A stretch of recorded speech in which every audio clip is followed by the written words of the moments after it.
our University of Mumbai. Yeah. And the recording.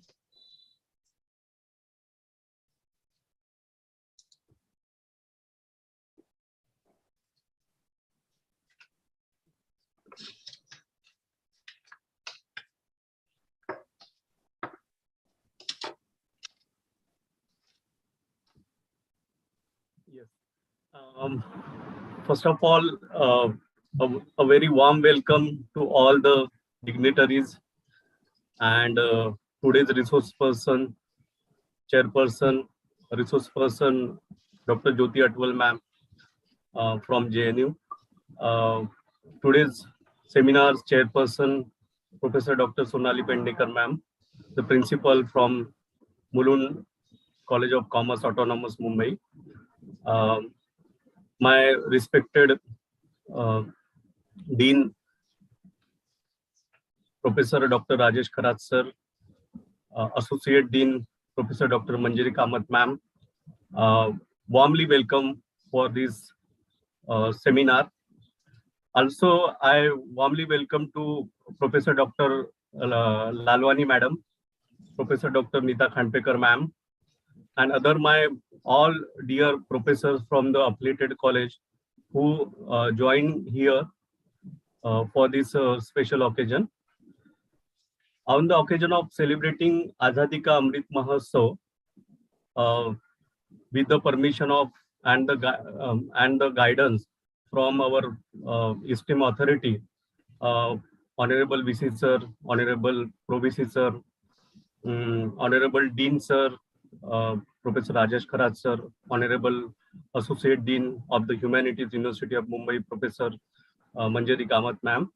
We used to and mean to say this on this occasion celebrating Azadi Ka Amrit Mahotsav. We have organized the various kind of the seminars on the various kind of the themes. So behind this seminar, to enhance the research environment among the our master student, our research scholars, and also among the faculty members. So with this objective, we organize the various kind of the seminars by selecting the various kind of the themes.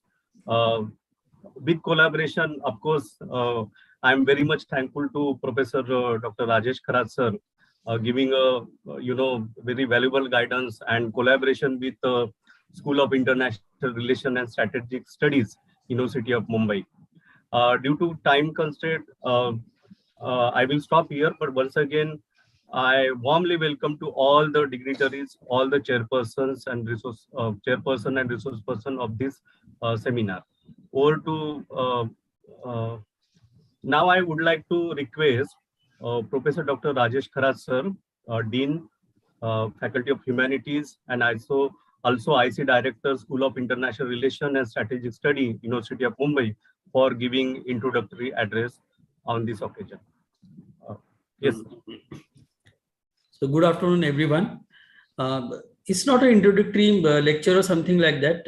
On behalf of the School of International Relations and Strategic Studies, I welcome all the guests.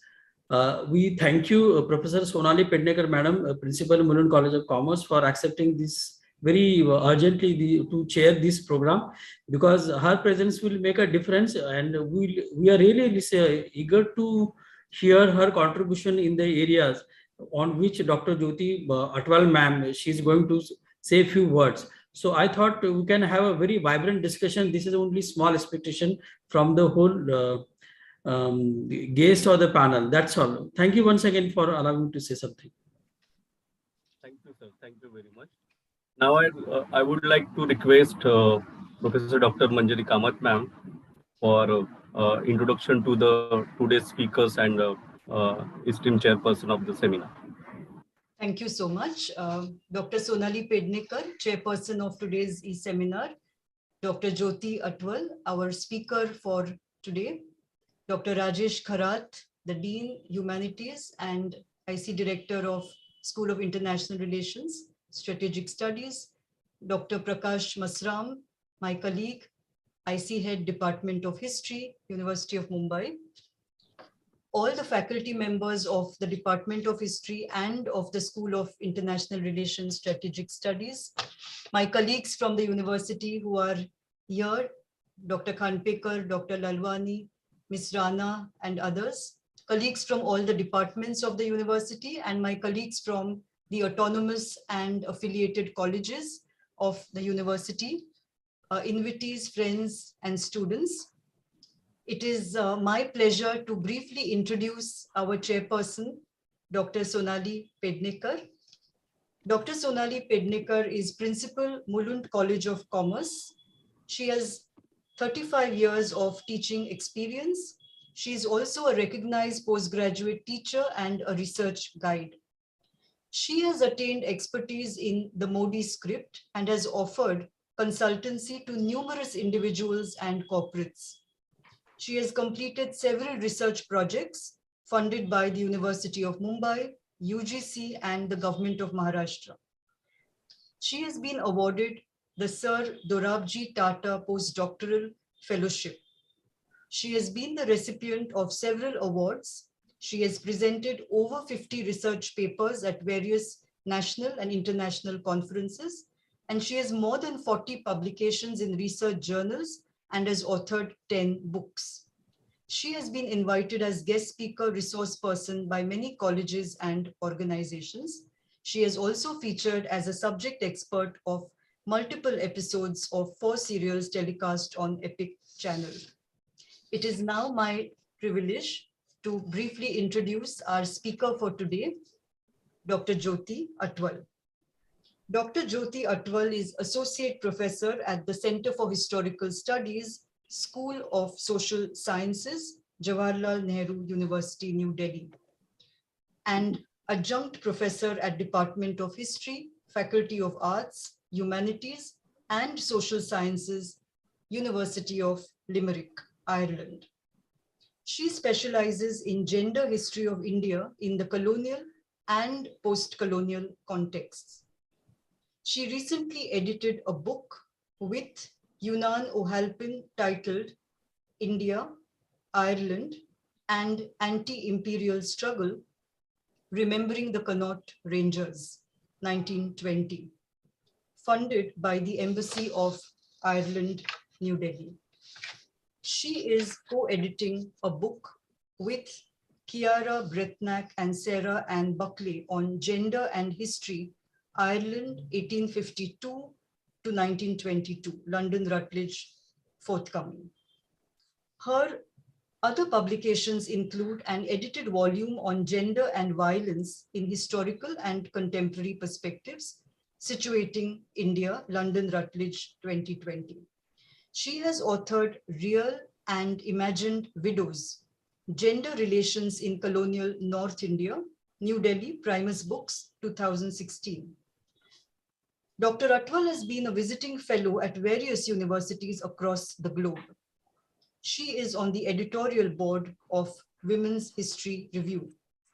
She is also working on a biography of Margaret Cousins, 1878 to 1954. A warm welcome again to Professor Dr. Sonali Pednekar and Dr. Jyoti Atwal. I would now like to hand over proceedings to Professor Dr. Sonali Pednekar. Thank you, Dr. Manjari Kamath.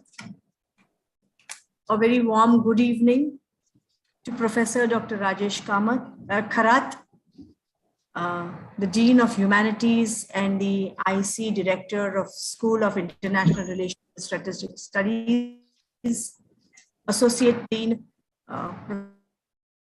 Professor Dr. Manjari Kamath, Head of the Department of History, Dr. Masram, the Speaker of the Day, Dr. Jyoti Atwal, my colleagues in the Department of History, University of Mumbai, colleagues from other departments of the University of Mumbai, associates and friends from across affiliated and autonomous colleges of the University of Mumbai, and my dear students. I must at the outset say a huge express my gratitude to all of the organizers for giving me this opportunity of chairing a session on the occasion of the Azadi Ka Amrit Mahotsav, the lecture by Dr. Jyoti Atwal, and a very interesting topic that she's going to present to us on Western women in colonial India, situating Reformism, nationalism, and transnational movements. All of us as students of history do agree that the build-up to the independence that we attained in 1947 traces much before the actual acquisition or the attainment of independence. There are certainly the mainstream persons, but there are also several other streams that converged and made the independence possible. So I look forward to a very engaging talk by Dr. Jyoti Atwal, who talks about Western women who came to India in various capacities and various reasons and were involved in reforming India, in looking at how the nationalism would work and looking at the transnational aspects of the entire movement. Dr. Jyoti, I request you to please carry forward and engage us with your ideas and your views. And I hope that the students will listen to it extremely intently, because I'm sure Dr. Jyoti Atwal's talk is going to bring in fresh perspectives for all students of history. Dr. Jyoti Atwal, it's all yours. Thank you so much, Professor Pednekar, and I'm very heartened and so pleased that I've been invited by University of Mumbai History Department again after a gap of almost 4 years or 5 years, I think, and it is my pleasure to be here. Although online, I wish I would have traveled, but it's still a great pleasure to be talking to young minds and all the esteemed professors and sharing my research and views with them. At the outset, I'd like to extend a big thank you to Dr. Prakash Mashra. I want to thank Dr. Rajesh Kharat. I want to thank Dr. Manjari Kamath, who's a dear friend and also a very well-known scholar. And I've been following her work since past 5-6 years, and I think it's an honor for me to be part of that league where she thinks that I need to be invited. So thank you so much, Professor Kamath, for this honor, and thank you so much for your kind words, Professor Pednekar, that I'm this is a fascinating topic. And I began researching on this theme about 8 years ago. And I started with Ireland, as has been already mentioned, that this was something which began with Ireland, but opened up a lot of questions of Orientalism, of Occidental engagement, how to look at the presence of Western women in India. And because there was such little historiography on the subject when we look at it, because all white women who came to India were not readily accepted either as reformers or leave alone nationalists or anti-imperialists. But there was a certain kind of a suspicion which was underlying their presence, and I think that is something which I would like to, which I'd like to talk about. I would also like to talk about the various kinds of women who came. There was not one variety or two variety. There was more than 4 or 5 types which existed. I mean, maybe more. But at the outset, I must also confess that my lecture is limited to only a few women, because it doesn't really cover the entire domain, which is so large. And I think there is a sea of option for research over there. So I'm just presenting, what I'm presenting to you might just be a drop in the ocean. However, it's just to probably provoke a discussion, a useful, meaningful discussion today, and to benefit from your views and comments, and to give students some idea of what future areas may be useful in this. So I share my slide with you. The other confession I had was my slides are slightly some issue with my slides. When I created them, they disappeared, and so I had to recreate them. So there is please pardon me and bear with me if you see some if you see me talking about something and showing you something. So very sorry about that. And I will be using, I'm just switching on to this. And I will try to keep it within 45 minutes so that we will have some time for interaction, which is very valuable for me. This is what I take home from this lecture. Okay.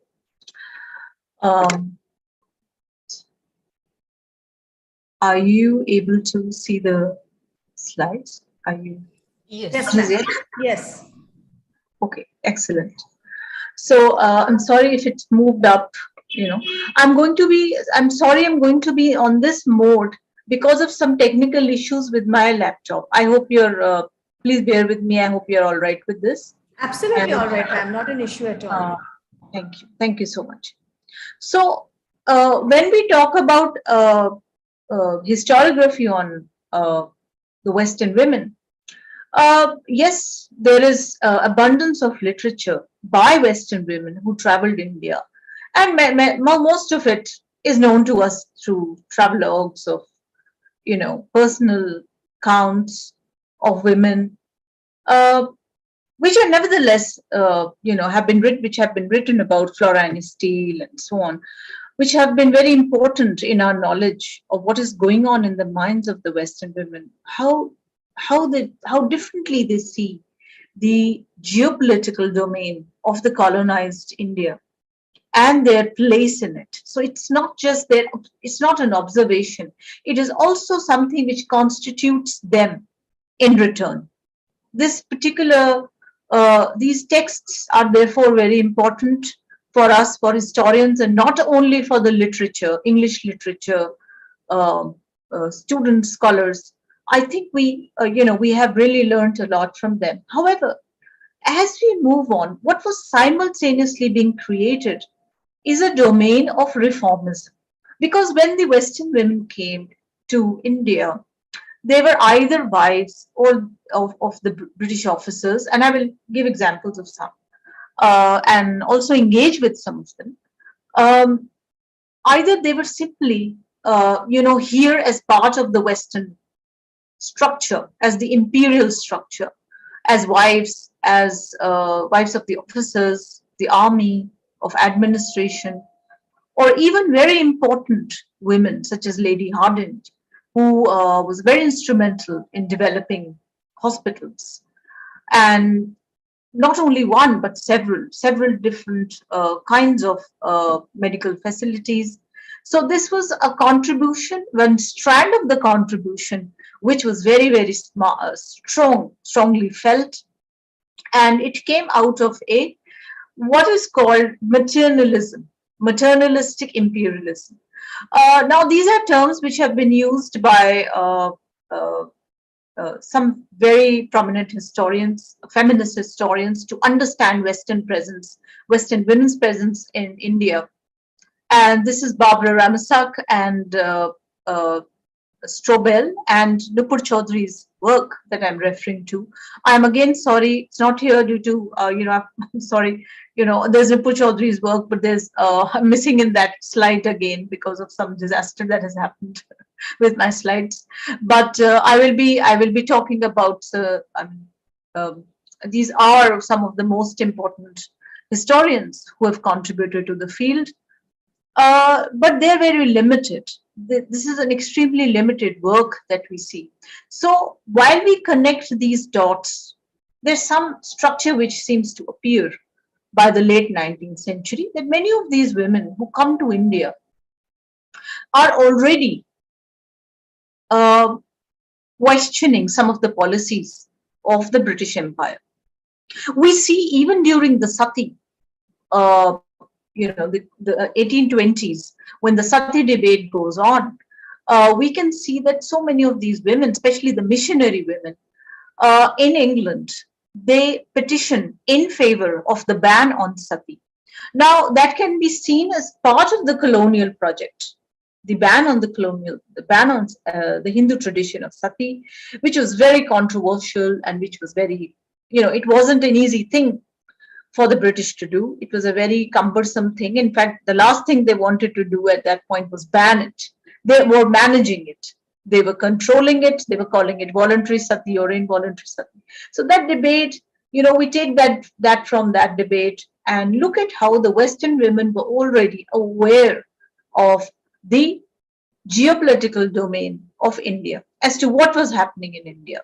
And not to forget that they were, since the 16th century, 17th century, there is this sensationalism attached to Indian women, which was passed on through text, reporting, oral histories to the West.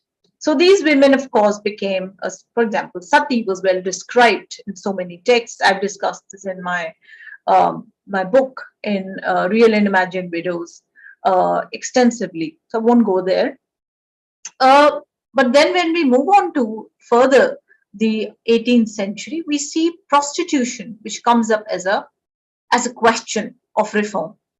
Because on the issues of age of consent, which is child marriage, and issues of widowhood, these are two issues which are highly dependent on the position of the Shastras, which means consulting the indigenous society becomes compulsory. So the Western women are not really involved in the 19th century reforms as we would have thought, because they're totally dependent on the exercise of consultation with the Orientalist school, which is Fort William College in Calcutta. So while the Fort William College is there, how do we see the women's involvement? There aren't any women. Even the missionaries, William Jones and others, they are the ones who are ruling the roost. They don't really, there's not much scope for women to come up. But it is in issues which are not dependent on Shastras or Sutras or any other Hindu text that these women become very important. And it is here that the work of Stephen Legge is very important, and I refer to the late 19th century debate on the Contagious Diseases Act, which brings a lot of these women to the attention in India. And we know that Josephine Butler is somebody who's very instrumental. And this also implies that that if prostitution is to be licensed, prostitution is to be managed, and this is exactly what the Venereal Diseases Act or Contagious Diseases Act was trying to do in the late 19th century. It was not acceptable in the empire. So as part of that, it was also not acceptable in India. So whatever, if it was abolished, it was repealed in the mother country. It had to be repealed in India. So given that there were some direct repercussions of these issues, such as prostitution, not so much the age of consent, because age of consent was highly dependent on the indigenous debate. Then we come to other, works which have come up on venereal disease, and India had become by 1990s had come into a scholarly scope of many of the historians in England, and some very interesting and important works exist in the Zenana, that as to what to do with the Zenana, the perception of these women, these Western women of the Zenana become very important. As to who are these women we are talking about? Why don't we hear from them? How do you write a history of Indian women through a Western eyes? And that becomes a problem. That becomes a question for the historians. They start looking for these sources. And in the 1990s, there's a boom of some of the works, which you can see here, very important, significant works. And this is the opening from where I'm taking off. One is the strand of reformism. So when we talk about reformism, there is no one particular woman who stands out, but several. There's several women who are associated with medical mission. There's many associated with education. Mary Carpenter is one of them, and their observations, their text on the prisons, the condition on prison, that directly relates to the textual position that they describe way back in England. So this counterposing, or this what Edward Said would say, contrapuntal text, which where the text is describing both both situations, both the colonized and the colonizer. So that is something which becomes very important here. I think that is something which can be taken forward for future. So this is the historiography of Western women, in which I'd like to situate this whole debate. The other is a much wider question of why these Western women, and who are these Western women? Now, these Western women are, of course, not only English women or women who are coming from training with philanthropy, with church, or associated with education and hospitals. They are women who are also white, but they also experience colonization. And Ireland comes in very importantly from there. That has been my argument, that we need to factor in those other countries which have faced a similar situation, so that we know that what kind of white engagement is there in the colony, but how there is a white colony which is similar in some ways, how there's an attempt to forge and pan-feminist negotiation. And I will just take you through some of this today. So I will be talking to you about Margaret Cousins in the latter half, once I finish talking about some of the other women. And I will come back to the idea of writing fuller histories of Indian women, in that sense that their histories, Indian women's histories, therefore, have to incorporate this kind of transnational experience. Otherwise, these histories are very incomplete in some ways. Okay. Pardon this. Okay. So I begin with the first phase, which becomes, which I mentioned in my abstract, that the Orientalists and philanthropists. Am I audible? Yes, you are. We would request members of the audience to keep muted. Miss Makoshi, I think. Sorry about this. Please proceed. Dr. Kamath, may I, whoever is the host, maybe the host could mute everybody. Yes. Dr. Masram? Yes, ma'am. Yeah, if you could mute everyone, then we'll be able to. Yes, ma'am. And Dr. Atwal can unmute herself and continue. I'm already unmuted right now. No, ma'am. If Dr. Masram mutes everybody, then you may have to unmute yourself.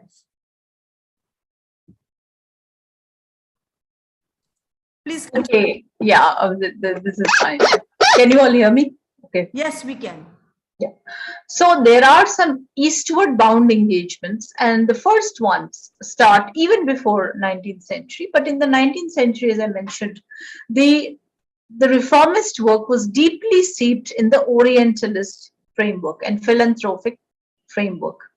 And many of these women who settle down in the late 19th century, since mid 19th century, many of them are also attracted to the teachings of Hinduism, And that becomes an interesting interface, because by the late 19th century, certain movements, certain religious movements become very important.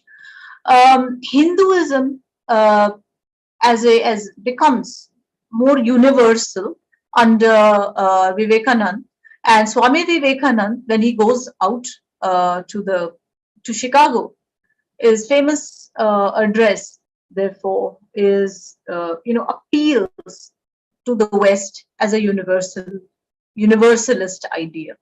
So all religions are trying to be more universalist in the second half of the 19th century. There is some kind of vibrance into that, because all of them become, they travel towards a certain kind of scientific inquiry, if I may say so. This is something which I have concluded, but I may be wrong. I may be challenged on that.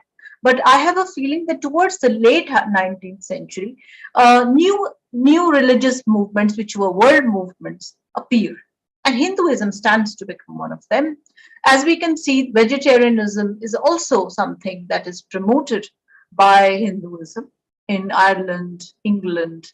You see mushrooming of some restaurants by 1905.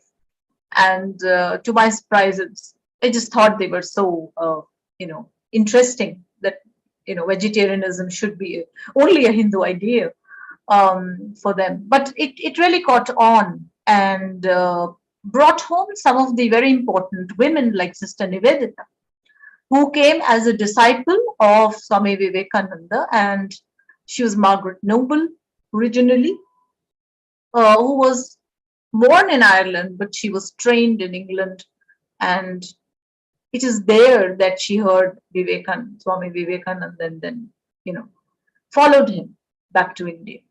And here we know her work, elaborate work on science, funding of science, etc. So religions become intertwined with scientific inquiry. That is something I would not say is an entirely Western enterprise or entirely the task of these women, but the women also were attracted to these projects. That's something, along with philanthropy and Orientalism and so on.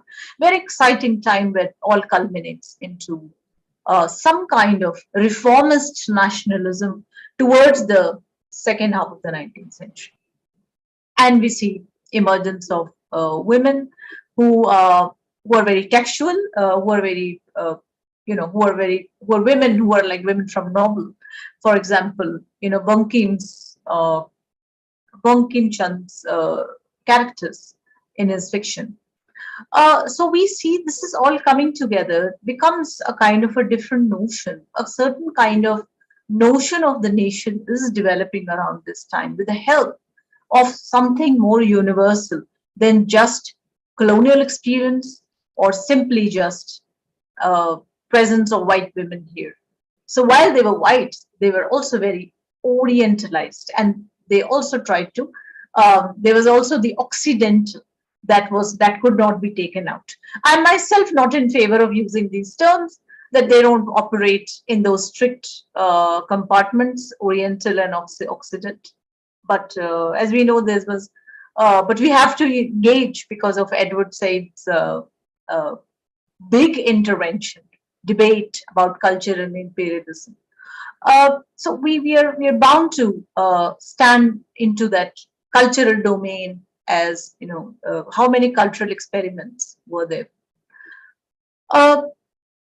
Moving on from there, from the second half of the 19th century, something else happens, which takes the participation of these women to another level. And that is constitutional reformism, constitutional list politics, or constitutional nationalism.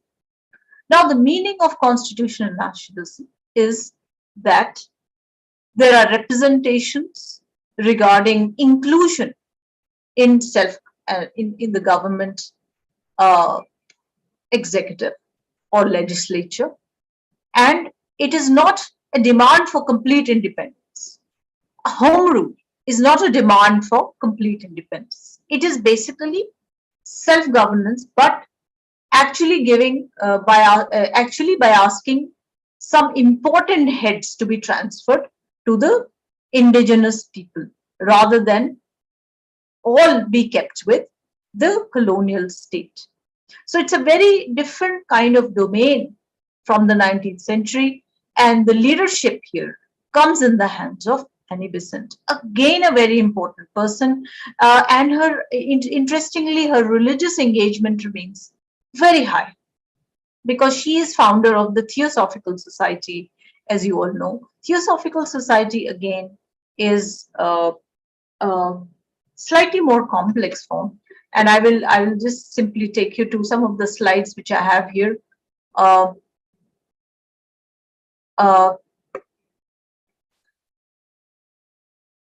Now, this is a very interesting, as you can see, that's the symbol of the Theosophical Society. Very integrated.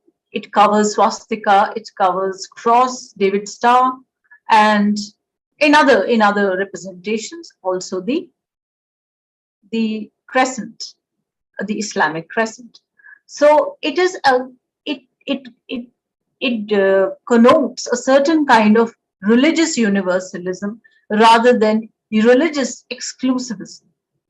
That was something that was shared as an idea in the late 19th century, and I think these women were coming from there. And whether they belong to Hinduism or more universalistic, universally accepted form of worship, it didn't really matter. They could still be part of a nation. They could still be part of they could still ignite a movement. So just a few interesting pictures I thought I'll show you from the house. During my research, I visited some of the places, and this is from Adyar. Some of them, these images are from Adyar. This is Madanpalli in Andhra.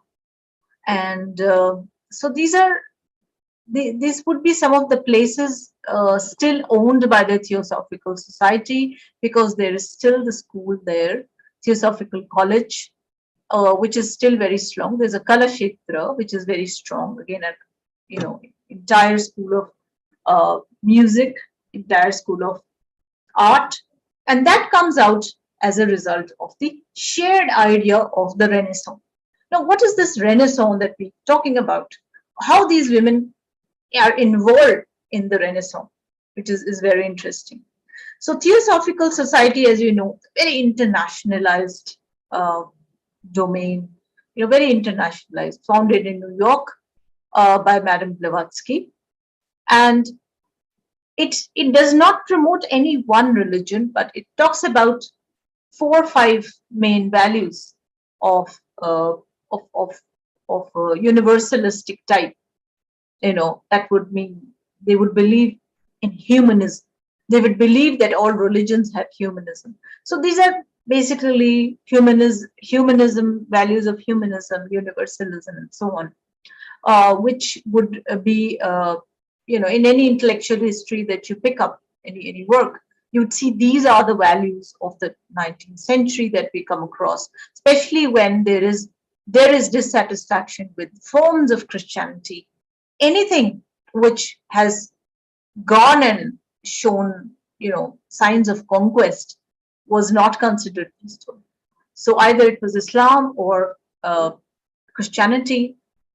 It was not readily accepted. There was some challenge that was posed to it by these movements. So this is a huge place, huge land, to which I refer. Now come to a very interesting part. This is the Invo. This is I'm sure you all recognize Tagore, Rabindranath Tagore, and he was on the governing board of the school in Madanpalli, and he happened to come in 1919 to Madanpalli and stay there. And this is exactly what he translated the Sanskrit Janagana Mana, and it was originally written Bengali. Now it is sung in Sanskrit version, but he translated that Bengali version to English at Madanpalli, and there's a date that is signed below, February 28th, 1919. And I see this particular gesture as a gesture which is very Renaissance-like gesture. And we all know that, Tagore was, he would promote some kind of a Renaissance. He believed that India would need to go through this cultural Renaissance. And he was himself an harbinger of that Renaissance. So what is interesting is this particular song had become a very interesting, almost like an anthem, even by that time. And the other lady who I will come to in a while, I have skipped her at this point. Another important Western lady, important Irish lady was Margaret Cousins. She happened to be the school teacher, accompanying her husband, James Cousins, from Ireland. And she was asked to give music to this particular English version of Jana Gana Mana, and it's called the Morning Song of India. Now, I do not know, but I know that we don't really sing her tune in our national anthem. We don't.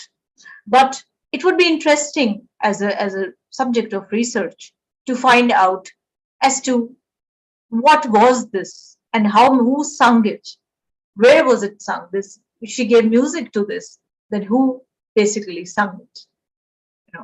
In which circles was it sung? So that is something which I think is an important interlude or interface between the Renaissance-like association and beginning of nationalism. Now we all know that Annie Besant was interned in Madras for a long time after she raised the demand for home rule, and the British were suspecting her, and also she was the first woman president of the Indian National Congress. So that achievement, that was a phenomenal achievement for any woman. But at that point, I think it was only natural that somebody of her stature was given this kind of a task. And her popularity was very different from Gandhi's popularity because of these cultural experiments. Because she was already settled into the Theosophical network, and Gandhi, of course, appeared on the scene with other political overtones, with other political movements. He piggybacked on several other movements, such as workers' strike, no revenue campaigns, Champaran, and so many other different campaigns, no rent campaigns that we hear of during his period. So while Gandhi was able to sweep over the leadership of Annie Besant, it became easier because of another reason. It became easier. Again, I'm so sorry, I'm not going on to the next slide because of the slide issue here, because I must tell you, it is so strange that I have not, okay. Very sorry for this. These slides have really given me a problem, but please bear with me. So this is something which I think was a break in that sense. It was a complete break from the earlier method of constitutional demands. And I think Gandhi somewhere realized that more of action was required. And we all know that by in April 1919, what happened, we all know that the Jallianwala Bagh changed the course of the movement of independence and freedom, and it took it towards a more violent side. And it was very natural that the First World War was based. After the First World War, there was a great deal of violence. We know that Rowlatt Act was passed, And in reaction to that, there were certain ordinances that were passed. People were gathering to discuss the law, Rowlatt Act, and that becomes again punishable. And that is how some of the Western women, particularly Annie Besant and Margaret Cousins, both, they appear on scene as anti-colonial. They want it. They become very vocal about it. I have earlier talked about how earlier would mean I have earlier explored in my other works which are there online for you to read, about how a situation in Ireland was very, very violent, even during the First World War, and because World War recruited several soldiers from India and Ireland. And Ireland was a laboratory of experiment for the British. But in Ireland, there was also a lot of violence. They had some violent reactions by the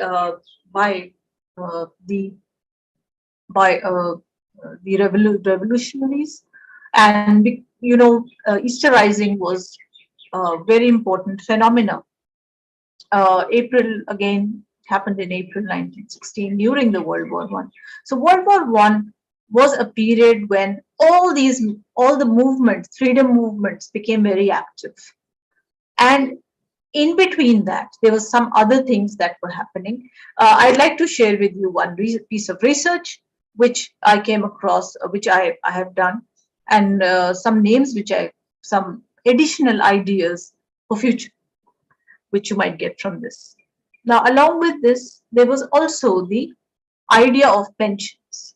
Now, several men were absorbed into the colonial service from Ireland and India and Britain.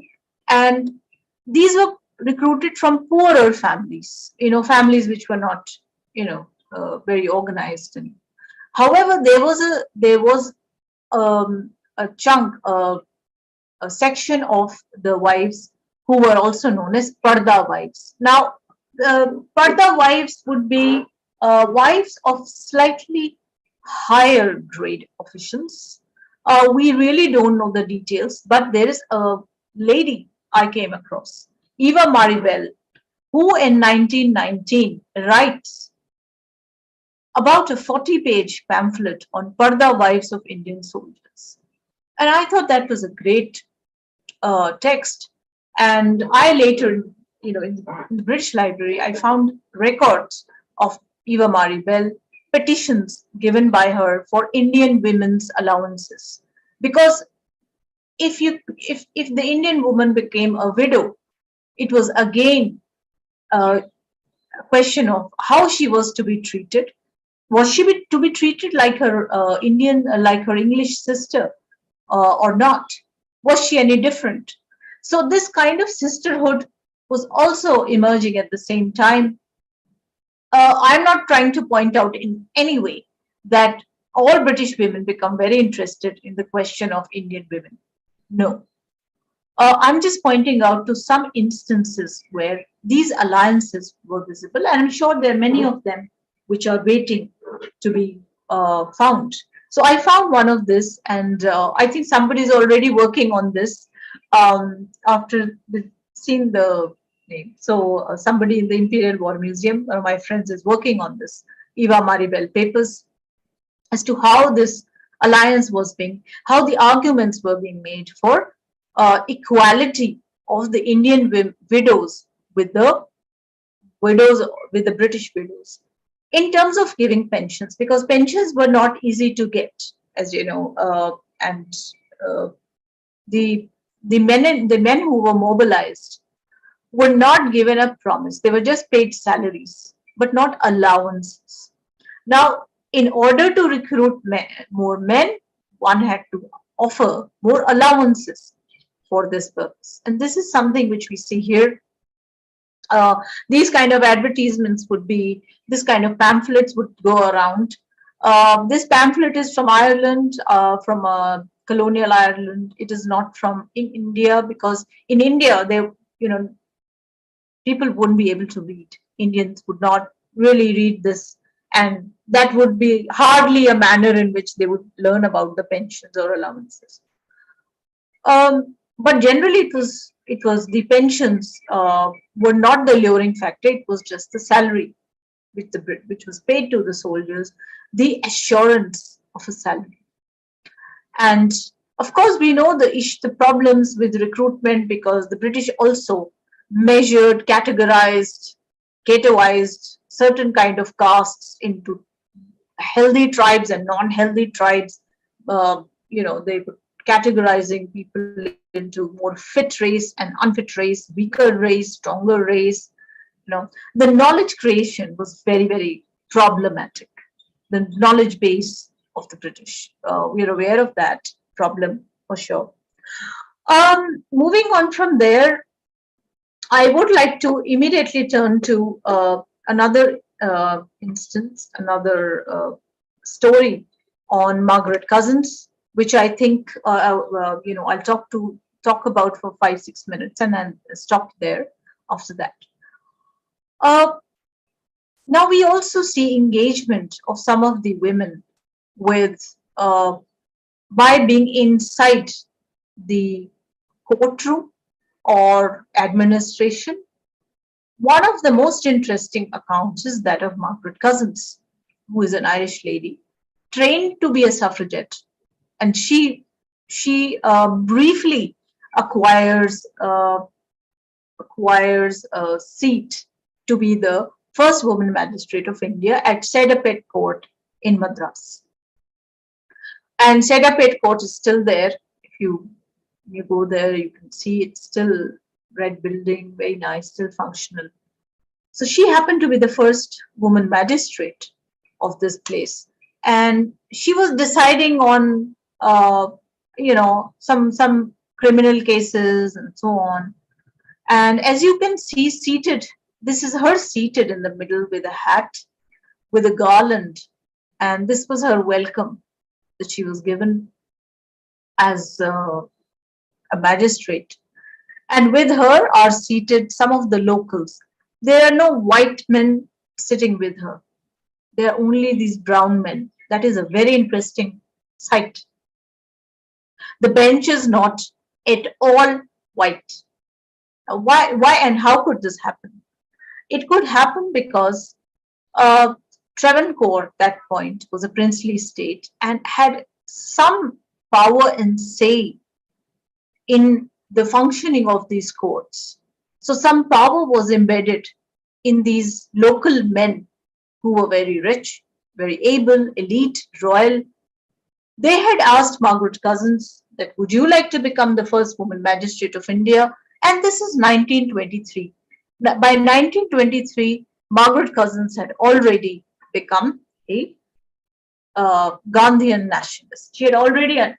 She was already very impressed with Gandhi's campaigns, but she obviously did not. She wasn't really meeting him or joining hands with him or so on, because she had to stick to Theosophical Society. As a member of the Theosophical Society, she could not officially join. She could not go out and join Indian National Congress, which she had no intention to. But she fully supported non-cooperation movement and was not willing to take up the job. As you know, non-cooperation movement meant that you would not take up any government job. In fact, as you know, Premchand, a very important writer, novelist, who had written Soze Vatan, and it was burned. All copies were burned. It was looked down upon as a rebellious text. This particular action of her accepting the post of a magistrate was a kind of a violation of that call. But she explains in her memoir that because the offer that was made was by not the colonial state, or any member of the British government or British colonial state, So she took it on because the locals had offered her.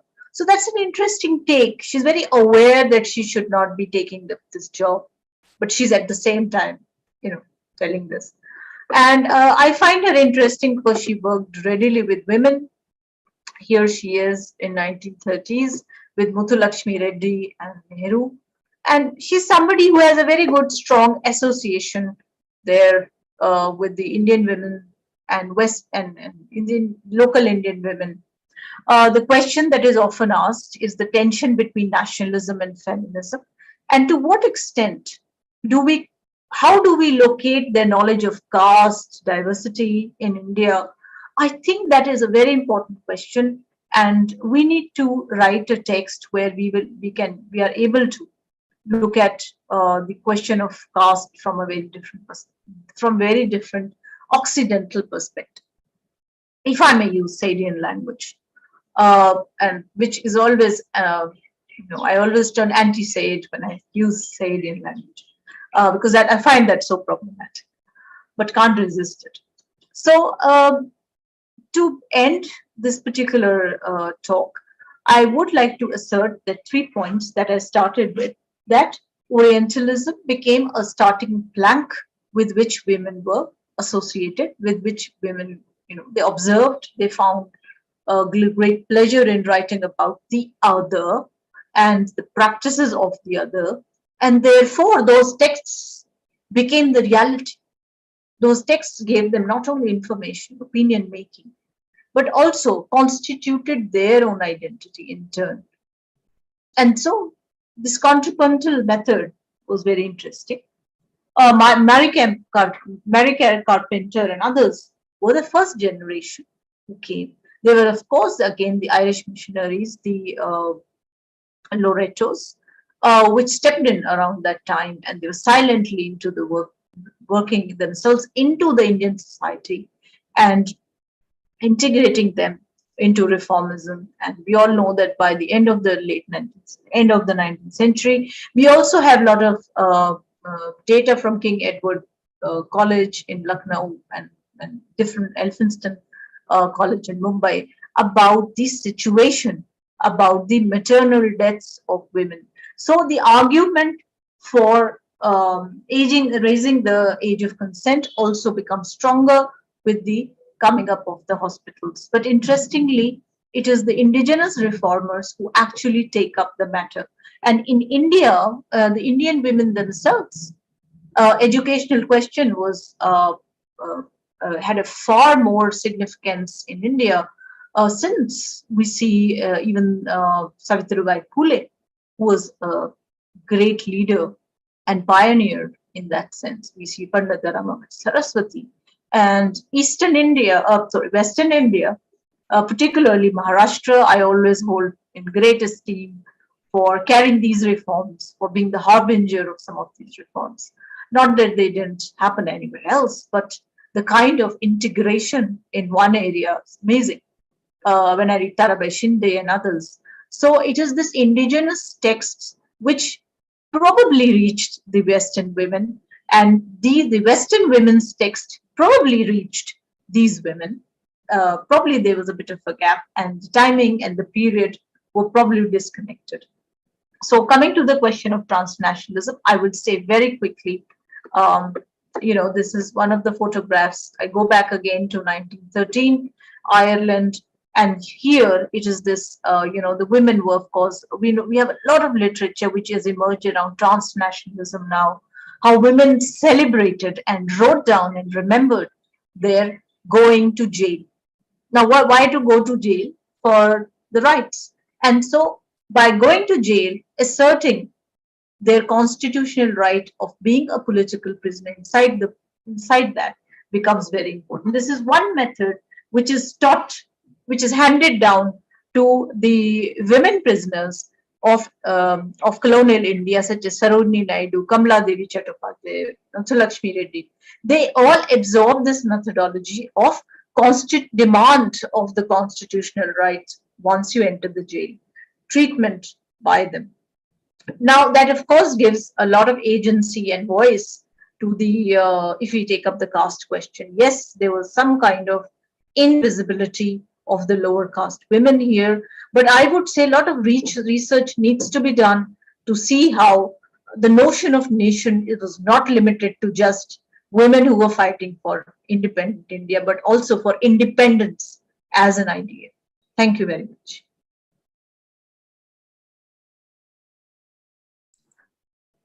Thank you, Dr. Jyoti. Thank you so much for a brilliant talk. May I now open the floor for questions or interactions with Dr. Jyoti and her presentation?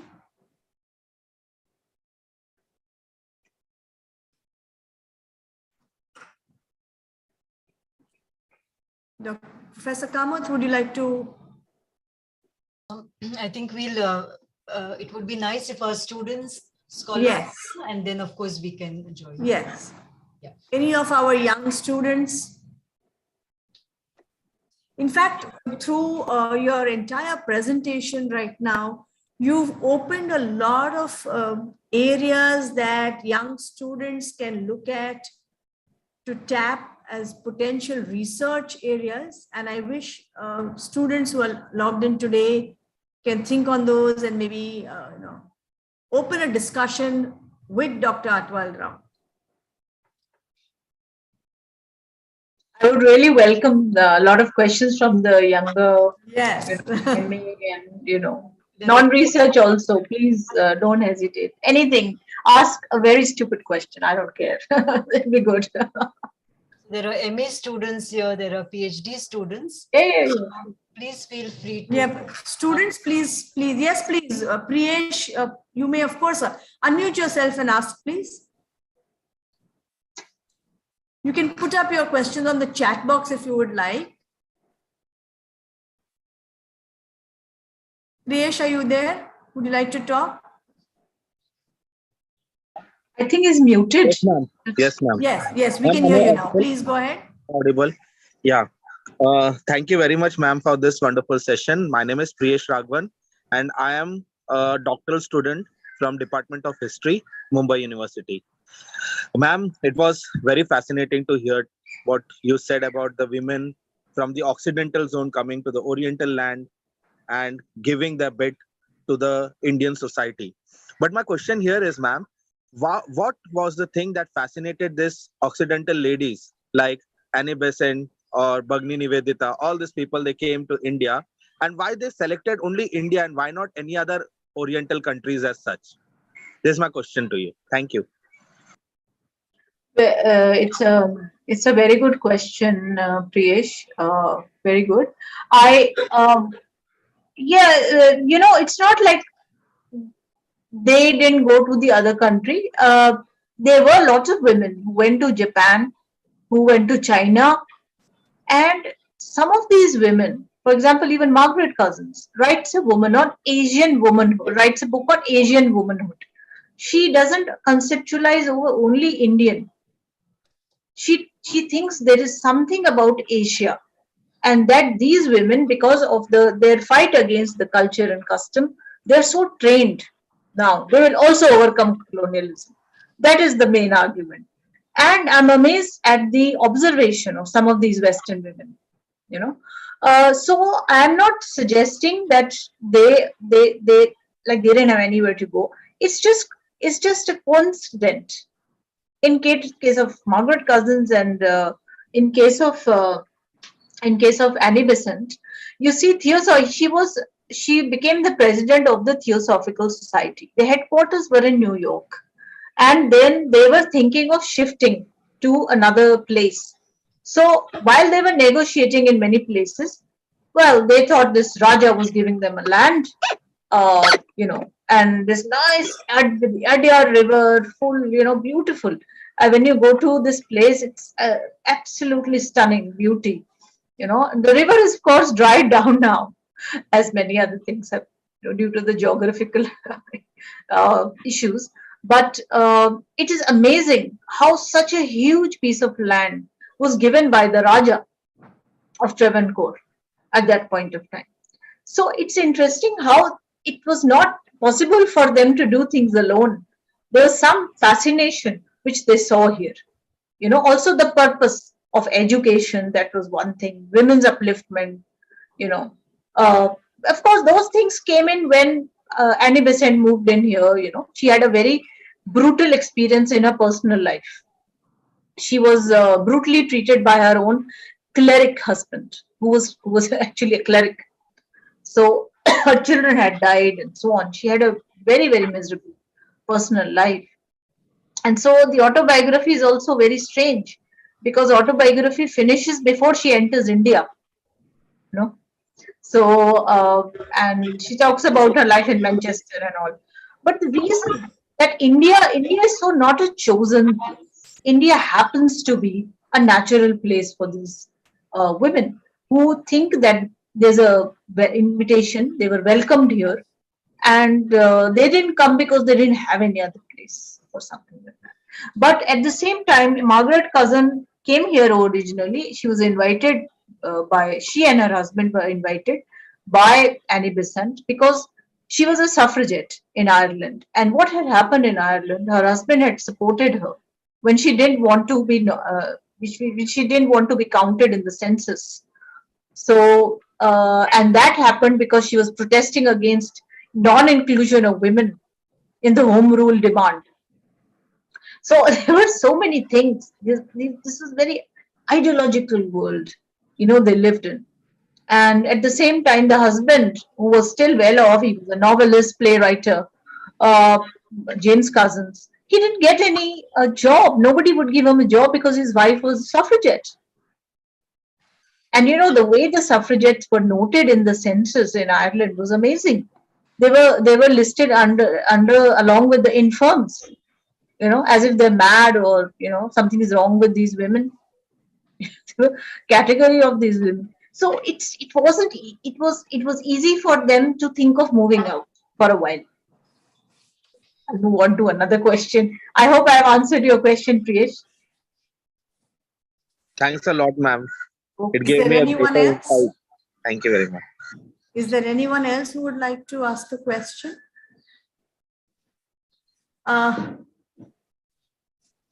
Okay, or Professor Kamath? Yeah, and then I think others can, because right. Gradually students will.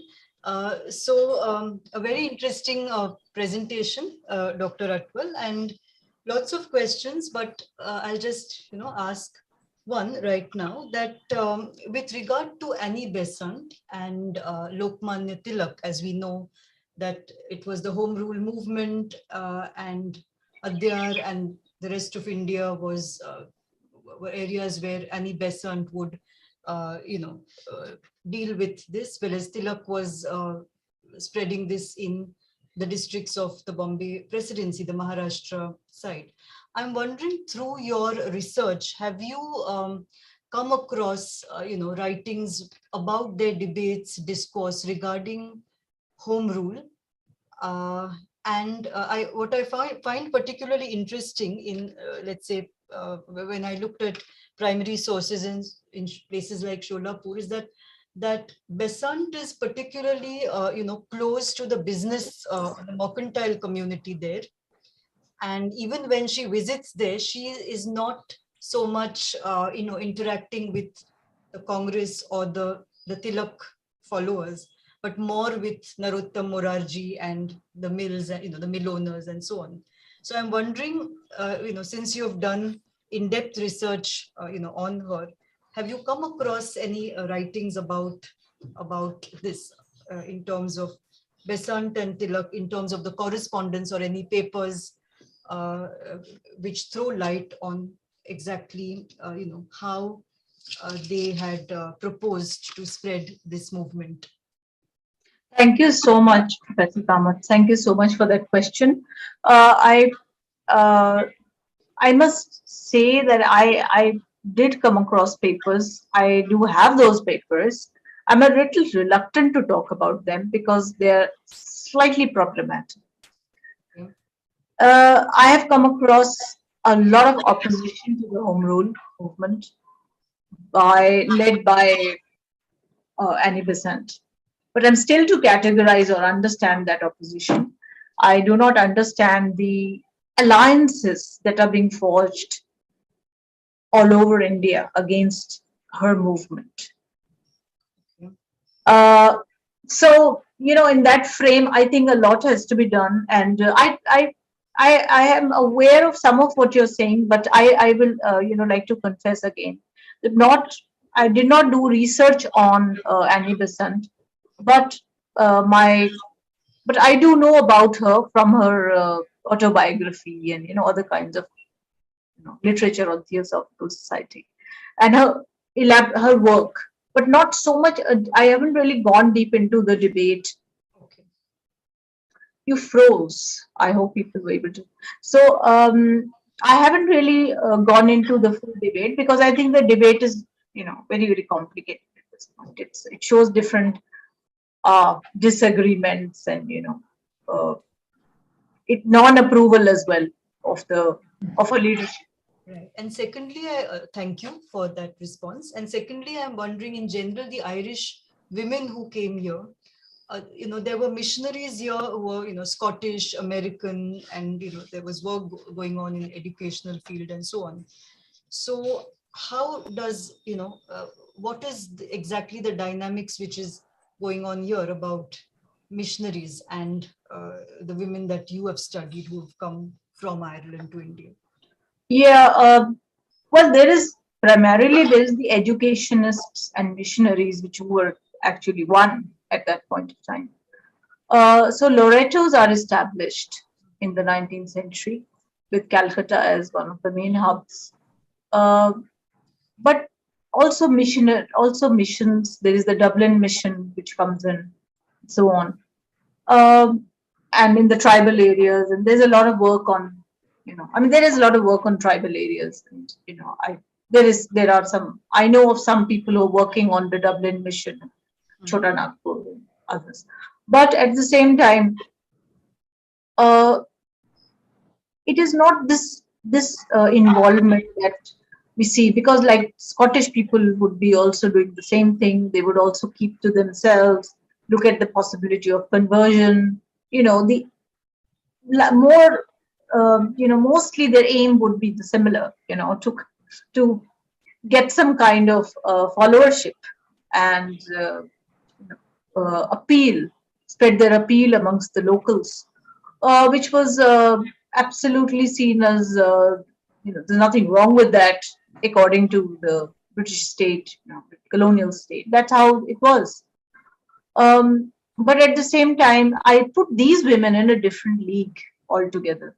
They are not attached, except Sister Nivedita and Annie Besant, who was, a big cusp between political and the religious. Margaret would be not religious. I would not put her into the religious cohort, and she didn't come as religious person. She came here after being trained. She came here in the middle of a suffragette movement. And she was jailed. She was, in fact, her friends were quite annoyed when she traveled to India. They were not happy with her. She kept saying goodbye and writing nice letters, "I'm missing you," and all that. But they felt betrayed that she's left them. So she was part of this other radical group. So I think there's a need to understand how they also discarded religion in their home country. Many of these women, so they would not associate with, Annie Besant. Annie Besant, of course, associated herself with Hinduism, a variety of strand of Hinduism, which was also very controversial. But at the same time, Margaret Cousins did not. She very clearly stood out and said, "I'm organizing an evening tea every day so that women can come together. So the upper caste and the lower caste women can come together. There could be sisterhood," and so on. She thought tea drinking was a major evening task in which women met each other. This was exactly the English and the Irish model. So the transnational idea of, how these women could be gathered. Why are they not together? Why don't they speak to each other? What's wrong with them? So she kept wondering. And then when one of them said, "Oh, well, this one is of a different caste, that's why we don't sit and have tea with them." So she said, "Okay, then you should be having even tea with me. I'm also a different caste. I'm white, so it's okay. Am I not low caste for you? How is it possible? You accepted me. So those are interesting interventions into. I think. Thank you. Yeah, very true. I think because the dynamics of all of the Western women, whether they were Irish or Scottish or American, whether they came in, attracted by philanthropic activities, Orientalism, the move to religion, and thereafter stepping into national politics, constitutional rights, suffrage movements, the dynamics of the women amongst each other, vis-a-vis the dynamics of the Western women with the Indian women, would be a kind of an interesting area of study. How did these Western women impact Indian women in their thought processes? Did they learn something? Did they pick up something from from the Indian culture, from the Indian women, like you just mentioned about the caste identities and sharing of enjoying a cup of tea together, versus a moving around, interacting with Indian women? So I'm sure this is a completely new area, an area that needs to be explored much more. Yeah. There is very Yes. little of writing on this. That's the problem. We are faced with, but that's okay. That's also a interesting thing, is that there is no writing. There's very little writing. We know that the terms like maternal imperialism has been used, and so we function with those categories, or we question those categories over a period of time. How these, we need to get out of them and have an alternative understanding, because maternal seems like they're always patronizing their women around. So, but there is a lot of other variety, and they take very different stands on this. For example, if we see transnational feminism between Irish and English women, that is also very different, in the sense that they're both white, they both struggle for, they both together they struggled for, they fund the English suffragettes are funding the Irish suffragettes, and in turn, some of them are also giving some tips to the Indian sisters here. But the general understanding was that Indian sisters are not ready as of now. They're not. Education was one issue, so they have to be educated. So those biased texts are also there. I left out one big chunk of that would have been really negative. That was the Catherine Mayo, Mother India. So that was amazing. The kind of, this is an extreme reaction to what has happened, this is the other side of criticism. She goes to the other side and says, everybody is sick in this country, all men are sick in this country, and so on. And I think they all need to be, so she's arguing for constant rule of the British. She says that, well, they have to keep continuing to be here. These people are incapable of ruling. They have a slave mentality. The men generally are not. They're important, and so on. So there are lots of problems with that text. So I didn't want to take up that text. And we all know what it created. It created a flurry of responses from Lala Lajpat Rai, from even Margaret Cousins had written attacking this woman, saying she's absolutely wrong. Gandhi had to reply saying she's 90%, she's saying 99% what she says is untrue, and she's a drain inspector, and so on. So I'm sure there's so much more that, in the given 1 hour, it's probably very difficult to put in all the perspectives in their place and talk about all various schools of thought that run. But we have Priyesh again, who is raising his hand. Yes, Priyesh, please. Thank you, Pednekar ma'am. Jyoti ma'am, with your, I just wanted to make an observation. Just an observation. Ma'am, first and foremost thing is, like, this is a very untouched topic, and I better feel that universities should definitely inculcate this in the syllabus. because understanding the role of women, and that too the foreign women coming out in this country and struggling hard for the betterment of and the upliftment of women in India, is definitely a thing that we should always take in. And I feel that if we get to learn more about the women, and Jyoti ma'am, I definitely tell you, like, I was very happy listening to you. And this whether though even though I teach history, I am a history student, but still I never looked upon or never touched upon such kind of subject in my studies or academics as such. And we definitely would want to have this in our academics. And the way you gave the explanation and all, it took us to the seventh heaven. Thank you very much, ma'am. Thank you, Priyesh, for your kind words.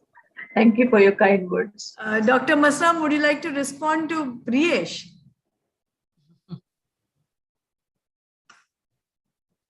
Dr. Masram, are you there?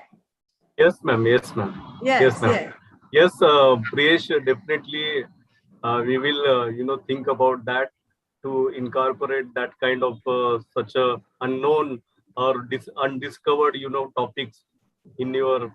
We will request to the authority for adding such a kind of content in our master degree syllabus. Yes. Thank you very much, Masram sir. Thanks a lot. Yeah, I think Priyesh, also there is a huge, there is a Center for Women's Studies, a lot of work being done on women's studies. And a lot of all these things are touched upon there. But it's, interesting to know and understand. Although people talk about it and it's been written about, it's only a certain section of the women that were written about, whether they belonged to a community, a caste, or an economic strata. It's not something that was encompassing all women. So, Right, ma'am. yeah, so I think that's an area that's still open, and probably because there isn't much of primary data about women across the social strata and economic strata. There is so much that's left unsaid, so much that has gone without even being mentioned anywhere, that we will be struggling with primary data, primary sources for such things. So I guess, yes. Yeah, as you rightly said, Dr. Pednekar, there's so little that we know. Yes. And for example, just one example I would like to give is of Dr. Edith Petrie. Now, she was an English woman and wanted to apply for a medical degree at Edinburgh. And here we are talking of England in the late 19th century. She was not given admission. There were 6 other girls with her. They were called together the Edinburgh Seven, finally, and finally, since she could not, and here we are talking of, late 19th century England, and then she went to Ireland for a medical education, then came here to India and was the first superintendent of the Kama Hospital for women, and continued to serve there for, I think, almost 2 decades. And I particularly wanted to bring her name here because she's the first woman Senate member of the University of Mumbai. But, there's so little that we know about many of these, whether it's So I think Priyesh and other students, as Dr. Atwal has pointed out, there are many gaps in the writings, in the research. There's a lot more that we need to know. So maybe there are so many areas, Dr. Atwal, that you've opened up, for which students would think of doing more research. Yes, of course. I'm sure these students would have got a good insight into what are the probable areas that they can look at. One of the things that Dr. Atwal, you mentioned about was prostitution and venereal diseases. This itself is something that one needs to probe in, but you would reach, you probably will not have a lot of sources because women were not upfront and forthcoming with such kind of diseases that they would have suffered from. leave alone writing about it. Even seeking medical assistance would be something that they would be very hesitant about. So, Dr. Atwal, to summarize, to put it all together, it was a brilliant talk. You have touched upon a lot of key aspects of women who came from the Occident into the Orient, probably as, being attracted by India, Indian culture, religion, Orientalism, maybe even philanthropy, but eventually got engaged in a lot of activities ranging from social reformist to political activities in India, and wrote about it. They had a good following. So it was extremely engaging the way you delivered it. Despite the fact that you repeatedly said that your presentation, your PPT was not responding, you would have wanted it to be. I think still you managed to communicate all your thoughts brilliantly to the students. And as I have said earlier, and as Professor Manjari Kamath has said, it has opened up new areas that students can explore, write about, think about, research, because these are a lot of gaps in our Indian history. These are the gaps in women's writings that need to be explored and filled in.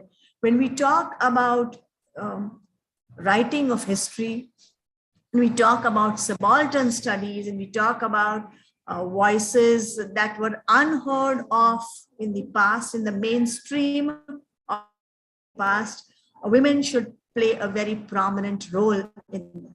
And I hope the students today have taken key points from your address, and I really look forward to some interesting work of research that will be produced not only at the University of Mumbai, but at the JNU as well, and maybe some collaborative work. Yes. Out through this. Absolutely, I look forward to that. Yeah. So, on behalf of the Department of History, I thank you for a brilliant talk, and I wish to thank the Department of History, Dr. Masram, the head of the department, and all my colleagues there, for giving me an opportunity of meeting Dr. Atwal online, listening to her thoughts, and I have enjoyed every minute of this interaction with you and your research work, and look forward to many more such talks. Thank you so much. Over to you. Thank you. Thank you very much. Thank you, ma'am. Thank you very much. Now I would like to request the last part of the session, that is vote of thanks. I would like to request to Ms. Grishma Rana, Assistant Professor, Department of History, University of Mumbai, for giving a vote of thanks of the today's seminar. Thank you. Hello, everyone. Good evening. I'm Grishma Rana, Assistant Professor, History Department. It is a privilege to propose the formal vote of thanks to all the dignitaries who have participated in the successful seminar. On behalf of the Department of History and the School of International Relations and Strategic Studies, I take this opportunity to express sincere thanks to the guest speaker, Dr. Jyoti Atwal. Thank you for gracing this occasion, ma'am. Your presence today in the seminar has immensely enhanced its importance. We are grateful to you for your insightful address. I would also like to thank the chairperson for today's seminar, Dr. Sonali Pednekar, ma'am, for her perceptive remarks. We also appreciate your time and patience, ma'am. Also, the History Department would like to acknowledge and appreciate the support and encouragement of the Dean of Social Sciences, Professor Rajesh Kharat. I extend my gratitude to the Associate Dean, former head of the Department of History, Professor Manjari Kamath, for gracing this occasion. My heartfelt thanks to the HOD, Professor Prakash Masram, for his moral support and guidance. I am happy to express vote of thanks to all faculty members and all the people who have made this seminar a success. Also, faculties from other affiliated colleges and departments have joined us today.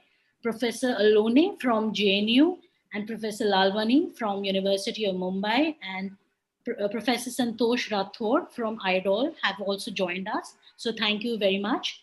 I would like to thank our non-teaching staff who has been running around and doing a lot of things. Thank you so much. And finally, the wonderful students who have turned up in such great numbers, not only from our department, but also from other colleges.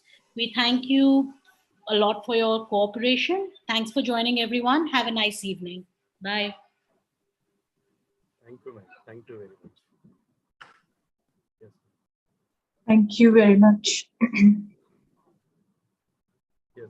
Ma'am, with your permission, shall we wind up the seminar Yes, session? sir. Yes, sir. Thank you so much. Thank you. Thank you. Thank you. Thank you. Bye. Bye-bye.